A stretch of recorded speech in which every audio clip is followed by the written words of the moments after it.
Welcome back, guys, to Paragon Physical Medicine podcast. Tonight we are going to talk about Dr. Bryce and how he got into chiropractic and why and what makes him tick chiropractic. And it will be, a really good eye opener for you to see kind of why he does the things he does. So, what was your first experience with chiropractic? What problems were you having? Well, thanks for that. Yeah, so when I was born, I was a big baby, and they had used the forceps to pull me out. And when I come out, of course, I had big dents inside of my head where they squeezed my head so hard from pulling my neck, which is what they did back in the '60s. That wasn't weird or strange, and so a couple weeks went by, I started to get sick. And my mom was, she at that time she was a LPN, and so back then you just put your kids on the pink stuff, the penicillin, and a couple of rounds of that. Nothing changed. Snotty nose, run nose, crying all the time. And finally, she's like, "That's it. We're going to see the chiropractor because it's the last hope." Yeah. so went and see Dr. Freer in Olean, New York. And he says, "Oh yeah, he's got a subluxation cervical 1 that controls the immune system through the vagus nerve." So he adjusted me a couple of times, and all cleared up. Wow. That was just one of many times. And throughout my life, if I had any issues, I would go see him. Through the different sporting things, neck issues, through football, back issues, and these things. But I specifically remember when I was in 7th grade, I was sick. I was playing basketball, and I was just sick, and I was tired all the time. It's just, depressed or whatever, what that was a thing back then. I don't know. But, so Mom took me to the chiro. She called him and said, "Hey, can you help Bryce? Because he just ain't right." And at that time, I had a sprained ankle, just would not heal.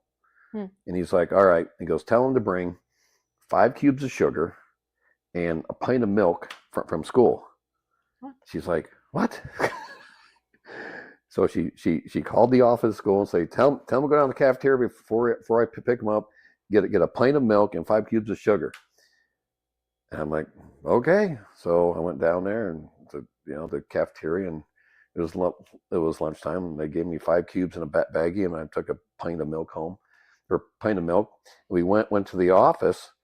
And of course, she was perplexed, and I was perplexed. I'm like, "What in the world? What are we doing? Why are we taking this to the chiropractor's office?" And he does a technique called AK, applied kinesiology. And so he put the sugar cubes in my mouth, tested me before the sugar cube, tested me after. I went super weak. I spit those out, rinsed my mouth out, put the milk in my mouth, tested me before I was strong, put the milk in my mouth. I went really weak. And he says, "You have a milk allergy and you have a sugar allergy. You got to stay off of those 2 things." And he didn't pick bread or, anything like that. He picked the 2 big, yes, things that he knows are stressors in someone's life. Yeah, well, he's been doing this for 40 years, so he knows this very, very well. And at that time, late '70s, early '80s, gluten wasn't a thing then. That wasn't a thing then. Okay. It wasn't even a thought because it was different. But the bread, and the milk and the sugar, that was still a thing. And it was true because I remember at lunchtime, I would eat lunch. In fact, I was growing like crazy, and I was starving. I'd eat 2 lunches, and I get 2 of those nutty buddies at the end. They were quarter, and I eat 2 of those, had ice cream in them, and my stomach hurt so bad. And in class after that, I'm like bent over, like, "Oh my gosh!" Well, no wonder why, because it was dairy and sugar. Were you like that before you realized that, or after you realized that, you're kind of like noticing it more? Before he tested me, I was like that. Okay. And then it all made sense. He says, "Look, you can't have milk." Yeah. I go, "Oh man." So if I do eat ice cream now, I'll pay for it. But I take a lot of probiotics. I carry it with me in every car we have, just about. Yeah. You take those first, and I don't have that problem. But Yeah. And so if it wasn't for him, gosh, I would have probably been diagnosed with depression and anxiety and some kind of weird mental disorder, you know. Yeah. And so all these kids get diagnosed with emotional issues when it's diet, and we see that now more than ever in our office. And Yeah. most people watch us understand that the diet is everything, Yeah. how you feel, and it's crazy. And then later in life, through foot, I remember I got my bell rung really good in senior high school in football, a stinger really bad. And I went to see him, and he adjusted me, and just, I mean, it was like bam, just like that. Wow. I was back on the field again. It was just crazy, So chiropractic's always been a part of my life, and then when I decided what to do after high school, I thought, this would be cool because I like working with my hands, and you can take it with you. Mm-hmm. So, of course, we've been all over the world now, doing all kinds of things and helping people all over the place, adjusting people in Africa, in the back in a bucket in the jungle. I mean, just craziest things. And people are desperate for help. Yeah. And it's just so cool that you can help them, help their body heal. Right. I mean, chiropractically, it's not the chiropractor has some magic. It's your ability to turn on the power of that human so they can heal themselves, because only they can heal them. We can't heal anybody. They can heal them. And that's super cool. And it's just so great, when we just kids now, babies now, Mm-hmm.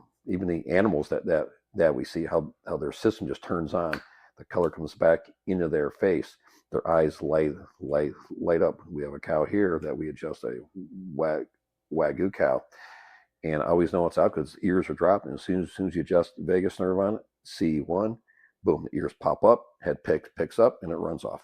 Wow. It's crazy. Wow. Dogs do the same thing. So it's just neat to see it cross through all mammals, including humans. Right. And So we're designed similarly to that, so we're able to know how they could react to certain things, just like a human. When you adjust their C1, yeah, they yeah, can change immediately. immediately, yeah, and horses that we see, owners will know immediately when that horse has changed. Right. It's just pretty cool. So Hmm.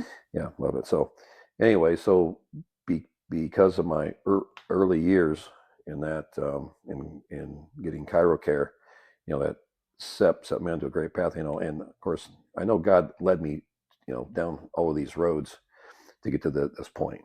And so, Right. I mean, it's also an amazing way to help humanity, get through this life well, give them hope, give them encouragement, Yeah. and give them opportunity to live the best life that they were designed to live.